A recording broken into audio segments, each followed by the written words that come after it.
અમરેલી જિલ્લામાં લાઠી ગામની અંદર સૌપ્રથમ સમૂહ લગ્નનું આયોજન કરવામાં આવેલું હતું તેમજ આ સમૂહ લગ્નમાં કોઈ પણ પ્રકારની ફી લેવામાં આવતી નથી। આ ઉપરાંત જમણવારથી માંડીને તમામ વસ્તુઓ વગર રૂપિયા દીકરીને પરણાવવામાં આવે છે તેમજ હવે પછીનું 26મા સમૂહ લગ્નનું આયોજન સર્વજ્ઞાતિની દીકરીઓને રાખેલ હતું। સર્વજ્ઞાતિ 61 દીકરીને જ્યારે સમૂહ લગ્નનું આયોજન હોય અને એના અધ્યક્ષ તરીકે જ્યારે વિક્રમભાઈ સોરાણી ના અધ્યક્ષ સ્થાને આખી પોતાની શિવાજી સેના જ્યારે હાજર હોય લાઠી અંદર, ત્યારે આવો ઈ બહુમુખી વ્યક્તિત્વ ધરાવતા, પ્રતિભા વાળું વ્યક્તિત્વ ધરાવતા આપણે આજે વિક્રમભાઈ ને મળીએ।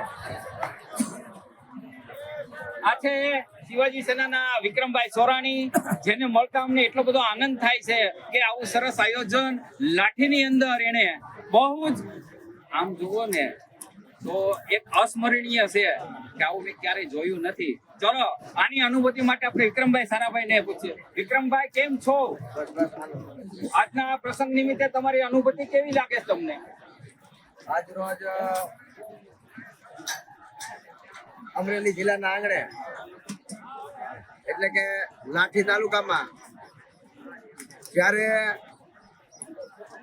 અમારો પહેલો સમૂહ લગ્ન છે આ જિલ્લાની અંદર, ત્યારે અમરેલી જિલ્લાના પ્રમુખ દિનેશભાઈ, બરાબર છે, તાલુકા પ્રમુખ, શહેર પ્રમુખ, મહિલા મોરચાની ટીમ અને તમામ સભ્યશ્રીઓએ જે છેલ્લા 3-4 મહિનાથી રાત ને દિવસ મહેનત કરી અને આજે 61 દીકરીનો સારામાં સારા કરિયાવર સાથે 121 જેટલી વસ્તુ સોના ચાંદી સહિતનો આ દીકરીઓને કરિયાવર આપવામાં આવ્યો છે અને અહીંયા ખૂબ સરસ ને સરસ સારી રીતે આ કાર્યક્રમ બહુ ભાગ્ય છે કે આપણે પ્રસંગ એક ઘરે ખાલી 2 દીકરીઓ કે 1 દીકરીને જ્યારે પરણાવી હોય ને ત્યારે કેટલી તૈયારી કરવી પડે છે।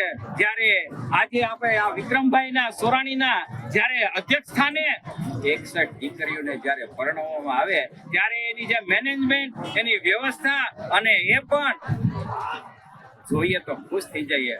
પણ ફ્રી હો, દરેક વસ્તુ ફ્રીમાં છે અને વિક્રમભાઈ સારાભાઈએ એક સોનાની દર વખતે આપશે 61 દીકરીઓને બુટી આપેલ છે, એ પણ નવાઈની વાત છે। હું ખરેખર વિક્રમભાઈ તમારા લાઈફની અંદર આવા પ્રસંગો બની રહે છે જે હું ખૂબ તમને શુભેચ્છા પાઠવું છું અને અમારા અહોભાગ્ય છે કે વિક્રમભાઈ તમે હજી ખૂબ આગળ વધો અને આવા દીકરીઓના આશીર્વાદ લેતા ખરેખર ધન્ય બન્યો છું। સુધીરભાઈ રાણપુરા, લાઠી।